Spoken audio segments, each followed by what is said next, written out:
Hi friends, welcome to Asu tailors. இன்றைக்கி வந்து நம்ம என்ன பார்க்க போகிறோம் அப்படின்னா, இப்போ வந்து பொங்கல் வந்து நெருங்கிருச்சு. ரொம்ப நம்ம வந்து இது வரைக்கும் நம்ம தைக்கலை அப்படின்னா கூட, இன்னும் இருக்கிற அந்த ஒரு 6 நாள் கேப்பில் நம்ம எந்த அளவுக்கு தைக்க முடியுமோ அந்த அளவுக்கு தைச்சே ஆகணும். எதனால் சொல்கிறேன் அப்படின்னா, ஒவ்வொருத்தவங்களுடைய ஃபேமிலி சுச்சுவேஷன் ஒவ்வொரு மாதிரி இருக்கும். ஸோ நம்ம வந்து கொஞ்சம் முயற்சி பண்ணால் மட்டுமே வந்து தைச்சிடலாம். அதுக்கு நிறைய தைக்கணும் அப்படின்னு யோசிக்கிறத விட, கட் பண்ணும்போதே எல்லாத்தையுமே வந்து ஃபினிஷிங்காக ஃபுல்லாக கட் பண்ணி எடுத்துடணும் ஃப்ரெண்ட்ஸ். அப்போதான் நம்மளால் வந்து நிறைய ப்ளவுஸ் வந்து தைக்க முடியும். இப்போ ஒரு நாளைக்கு மினிமமாக வந்து நம்ம ஒரு 5 ப்ளவுஸ் 6 ப்ளவுஸ் தைக்கலாம் அப்படின்னா, நம்ம வந்து இதெல்லாம் கட் பண்ணி வச்சுட்டோம் முதல் நாளே. முதல் நாளே மீன்ஸ் எத்தனை இருக்குதுன்னு ஃபஸ்ட்டு வந்து செக் பண்ணிக்கோங்க. இப்போ போயிட்டு இப்போது இந்த வீடியோ வந்து நான் அப்லோட் பண்ணுற இதிலேருந்து பார்த்துக்கோங்களேன். இன்னையிலேருந்து நீங்கள் ஸ்டார்ட் பண்ணால் கூட நீங்கள் வந்து கண்டிப்பாக முடிச்சிருவீங்க. இது எதுக்காக சொல்கிறேன் அப்படின்னா, நான் இதே மாதிரி தான் ஒவ்வொரு வாட்டியுமே ஃபாலோ பண்ணுவேன். இன்னுமே நமக்கு வந்து பொங்கல் தீபாவளி மாதிரி இல்லை பொங்கல். ஏன்னா பொங்கலுக்கு வந்து நம்ம வீட்லேயுமே வேலை இருக்கும். ஸோ நம்ம அந்த வீட்டு வேலைகளையும் பார்க்கணும். சேம் டைம் வந்து பிள்ளைங்களையும் பார்க்கணும். துணியும் வந்து நிறைய எடுக்க வேண்டியது, அதாவது தைக்க வேண்டியது இருக்கும். நம்ம வீட்டில் சிலர் வந்து துணி வச்சு சாமி கும்பிடுவாங்க. ஸோ அதுக்கு துணி எடுக்க வேண்டியது இருக்கும். ஜாமான் வாங்க வேண்டியது இருக்கும். இந்த மாதிரி வந்து நிறைய வேலைகள் இருக்கும். ஸோ இவ்வளோ வேலைகளையும் வச்சுக்கிட்டு நம்ம வந்து நம்ம துணியவும் தைச்சி கொடுக்கணும், அதுவும் இருக்குது. அதனால தான் நான் வந்து சொல்கிறேன், நமக்கு இவ்வளோ வேலை இருக்குது அப்படின்னு சொல்லி எந்த துணியும் வேண்டான்னு மட்டும் சொல்லாதீங்க. யாருக்கிட்டேயுமே வேண்டான்னு சொல்லாமல் வாங்கி எவ்வளோ முடியுமோ அவ்வளோ நம்ம தைச்சிடலாம் அப்படின்ற ஒரு நம்பிக்கையோடு வந்து தையுங்க. ஏற்கனவே இது வந்து மார்கழி மாதம். ஸோ எல்லாருமே கொஞ்சம் ஏர்லியராக தான் நம்ம எந்திரிப்போம். அப்படி இல்லை அப்படின்றவங்க இந்த மாதம் சீக்கிரமாக எந்திரிச்சா ரொம்ப நல்லதுன்னு சொல்லுவாங்க. ஸோ ஒரு 4 மணிக்கு எந்திரிச்சிருக்கங்க. 4 மணிக்கு எந்திரிச்சிட்டிங்க அப்படின்னா, எந்திரிச்சு தைக்க முடியாது, அதாவது கட் பண்ணிகிட்டு இருக்க முடியாது உங்களால் உட்காந்து. தைக்கிறது வந்து ஸ்பீடாக ஓடும். ஸோ கொஞ்சம் ரூம் வந்து தனியாக தைக்கிறது வந்து தூங்குறவங்களுக்கு டிஸ்டர்பன்ஸ் இருக்காது அப்படின்னா, நீங்கள் வந்து காலையிலேயே தைக்க ஆரம்பிச்சிடலாம். அப்படி இல்லை அப்படின்னா 4 மணிக்கே பாத்திரம் தைக்கிறது, துணி துவைக்கிறது, சமையல் வேலை, இந்த மாதிரி வேலைகள் எல்லாமே முடிச்சிட்டிங்க அப்படின்னா, ஒரு 4 மணிக்கு நீங்கள் எந்திரிக்கும்போது 8 மணிங்கிறச்சே எல்லா வேலையுமே முடிஞ்சிடும். அப்படிங்கும்போது 8:30 குழந்தைங்க ஸ்கூல் போயிட்டாங்க அப்படின்னா, ஒரு 1/2 hour கண்டிப்பாக ரெஸ்ட் எடுத்துக்கோங்க. ரெஸ்ட் எடுத்துகிட்டு ஒரு 9:10 கிட்ட சாப்பாடு வேலையை நீங்கள் சாப்பிட்றத முடிச்சுட்டு, அதுக்கப்புறம் ஒரு 9:30க்கு மிஷினுக்கு போகிற மாதிரி பார்த்துக்கோங்க. 9:30க்கு போனீங்கன்னா ஈவினிங் 4 பிள்ளைங்க வர்ற வரைக்கும் நமக்கு ஃப்ரீ தான். அவ்வளோத்துக்குள்ளே நம்ம எவ்வளோ தைக்க முடியுமோ அவ்வளோ தைக்கலாம். தைச்சி முடிச்சுட்டு, அதாவது ரொம்ப ஸ்பீடாக தைக்கிறவங்க நிறைய தைக்கலாம். கொஞ்சம் ஸ்லோவாக தைக்கிறவங்க ஒரு 4 ப்ளவுஸ் கூட தைச்சி முடிச்சிடலாம். நான் வந்து சொல்கிறது மினிமம் சொல்கிறேன். மேக்ஸிமம் இந்த 9 to 4ன்றதில் வந்து ஒரு நாளைக்கு ஒரு ப்ளவுஸ் தைக்கிறவங்க அப்படிங்கும்போது, இந்த 9 to 4ல் வந்து நீங்கள் வந்து கண்டிப்பாக ஒரு 3 ப்ளவுஸ் தைக்கிறதுக்கு அதிகமான வாய்ப்பு இருக்குது. 9 மணி அப்படிங்கும்போது 9 to 10 ஒரு ப்ளவுஸ் தைங்க. 10 to 11 ஒரு ப்ளவுஸ் தைங்க. 11 to 12 ஒரு ப்ளவுஸ் தைங்க. 12 மணிக்கு எந்திரிச்சு சாப்பிட போகிறீங்கன்னா 12 மணிக்கு சாப்பிடுங்க. இல்லை அப்படின்னா ஒரு 5 நிமிஷம் ரிலாக்ஸாக ஒரு ரெஸ்ட் எடுத்துக்கோங்க. ரெஸ்ட் எடுத்துகிட்டு திருப்பி 12 வரைக்கும் முடிச்சிருப்போமா, அடுத்து 1 மணி 12 to 1 ஒரு ப்ளவுஸ், 4 ப்ளவுஸ் ஆச்சு. 1 மணிக்கு சாப்பிட போங்க. சாப்பிட்டுட்டிங்கன்னா ஒரு 1/2 hour ரெஸ்ட் எடுத்துக்கோங்க. ரெஸ்ட் எடுத்துகிட்டு திருப்பி 1:30க்கு உட்காந்திங்கன்னா 2:30க்கு ஒரு ப்ளவுஸ் தைச்சிருவீங்க. 5வது ப்ளவுஸ் முடிஞ்சிடும். 2:30 to 3:30 6வது ப்ளவுஸ் முடிஞ்சிடும். 3:30 to 4:30 7வது ப்ளவுஸ் முடிஞ்சிடும். குழந்தைங்க வந்துடுவாங்க. இது வந்து இப்போ பீக்காக நமக்கு வந்து இந்த டைம் வந்து ஓடிட்டுருக்கோம் அப்படின்றதுனால சொல்கிறேன். முன்னாடிலாம் வந்து தீபாவளிக்கு தான் நிறைய துணி எடுப்பாங்க, பொங்கலுக்கு எடுக்க மாட்டாங்க. இப்போ வந்து எல்லாருமே பொங்கலுக்கும் நிறைய பேர் எடுக்க ஆரம்பிச்சிட்டாங்க. ஸோ நமக்கும் துணி நல்லா வருது. அப்படிங்கும்போது நம்ம கொஞ்சம் ஈஸியாக ட்ரை பண்ணோன்னா தைச்சிடலாம். அப்போது 4:30 மணிக்குள்ளே நம்ம வந்து சாலிடாக 7 ப்ளவுஸ் தைக்க முடியுது.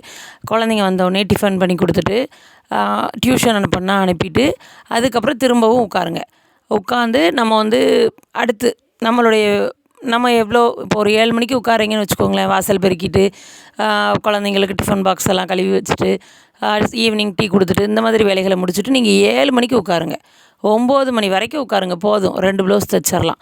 அப்படிங்கும்போது காலையில் 7, சாயந்தரம் 9, மொத்தம் 2 ப்ளவுஸ் சேர்த்து 9 ப்ளவுஸ் தைச்சிருவீங்க. சாதாரணமாக ஒரே நாளையில் நீங்கள் 9 ப்ளவுஸ் ரொம்ப ரிலாக்ஸாக தைச்சாலே தைக்கலாம். ஆனால் இது எந்த அளவுக்கு சாத்தியம்னு கேட்டிங்கன்னா, உங்களுடைய முயற்சியில் மட்டும்தான் இருக்குது. எல்லாருமே வந்து முயற்சியை கைவிடாமல் நீங்கள் வந்து ட்ரை பண்ணால் மட்டும்தான் முடியும். கஷ்டமாக தான் இருக்கும். ஏன்னா இவ்வளோ நாள் 1 ப்ளவுஸ் 2 ப்ளவுஸ் தைச்சிட்டு இருந்தவங்களுக்கு இப்போ ஒரே நாளையில் தைக்கணுங்கும்போது கஷ்டமாக தான் இருக்கும். கண்டிப்பாக குறுக்கு வலிக்கும், கால் வலிக்கும், டயர்டாக இருக்கும், தூக்கமாக வரும், எல்லாமே இருக்கும். ஏன்னா நீங்கள் 4 மணிக்கே எழுந்திரிக்கிங்கும்போது உங்களுக்கு தூக்கம் வரும். அதுக்கு தான் நான் 9 மணியோட ஸ்டாப் பண்ண சொல்கிறேன். 9 மணிக்கு நீங்கள் வந்து எந்திரிச்சிட்டு ஆஸ் யூஷுவல் நீங்கள் சாப்பிட்ணுன்னா சாப்பிட்டு முடிச்சுட்டு உட்காந்து தைக்க முடிஞ்சால் தைங்க, இல்லை அப்படின்னா தூங்கிடுங்க. தூங்கிட்டிங்கன்னா காலையில் 4 மணிக்கு எந்திரிக்கிறது உங்களுக்கு கஷ்டமாக தெரியாது. 4 மணிக்கு எந்திரிச்சு உங்கள் வேலையை நீங்கள் வந்து பார்க்கலாம். 4 மணிக்கே எந்திரிக்க முடியாது சிஸ்டர் அப்படின்னா ஒரு 5 மணிக்காவது கண்டிப்பாக எந்திரிச்சிக்கோங்க. 5 மணிக்கு எந்திரிச்சா கூட 8 மணிக்குள்ளே வேலையை முடிச்சிடலாம். இப்போ 4 மணிக்கு நீங்கள் எந்திரிச்சிங்கன்னா கொஞ்சம் ஒரு மாதிரி இருக்கும். முதல் நாள் அப்படி தான் இருக்கும். முதல்ல எந்திரினோடனே ஃபஸ்ட்டு எழும்புனதும் மூஞ்சி கை கால் கழுவி கொஞ்சம் ஃப்ரெஷ் ஆகிட்டு இந்த டீ காஃபி அவாய்ட் பண்ணிவிட்டு கொஞ்சம் ஹாட் வாட்டர் குடிங்க. அதுக்கப்புறமேட்டு கொஞ்சம் நேரம் கழிச்சதுக்கப்புறம் நல்ல ஒரு செம்பு நீத்தண்ணி குடிங்க. நீத்தண்ணி இல்லை அப்படின்னா ஆஸ் யூஷுவல் நம்ம பச்சை தண்ணியாவது குடிங்க. நல்ல ஒரு செம்புனா கிட்டத்தட்ட ஒரு 800 மில்லி இருக்கும்.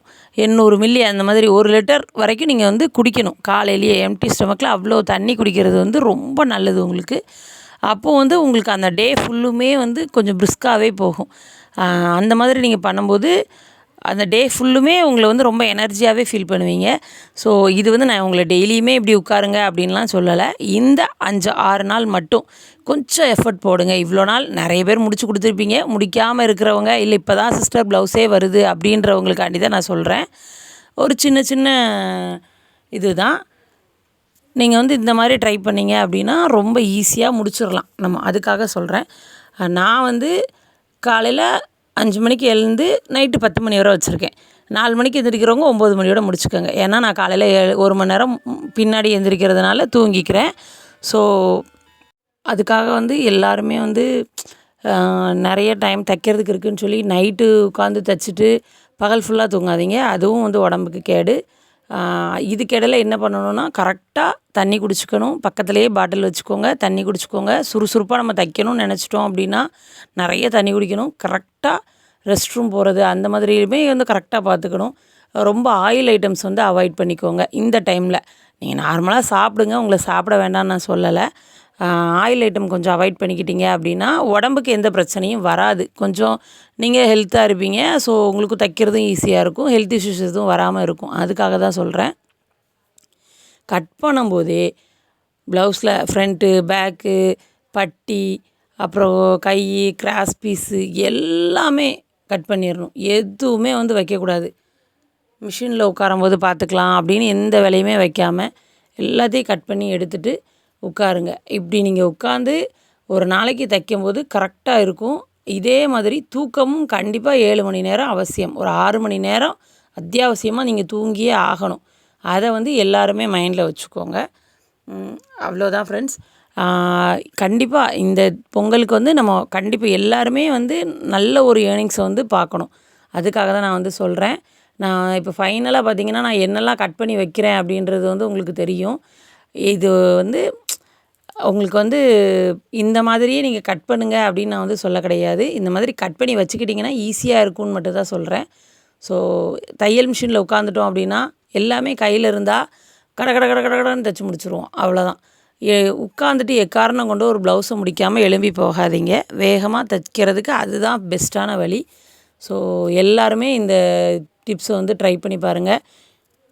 வீடியோ வந்து யூஸ்ஃபுல்லாக இருந்துச்சு அப்படின்னா கண்டிப்பாக சேனலை சப்ஸ்கிரைப் பண்ணி வச்சுக்கோங்க. அப்புறம் எல்லாருக்கிட்டையும் சொல்கிறது தான், வீடியோஸ் வந்து ஸ்கிப் பண்ணாமல் பாருங்கள்.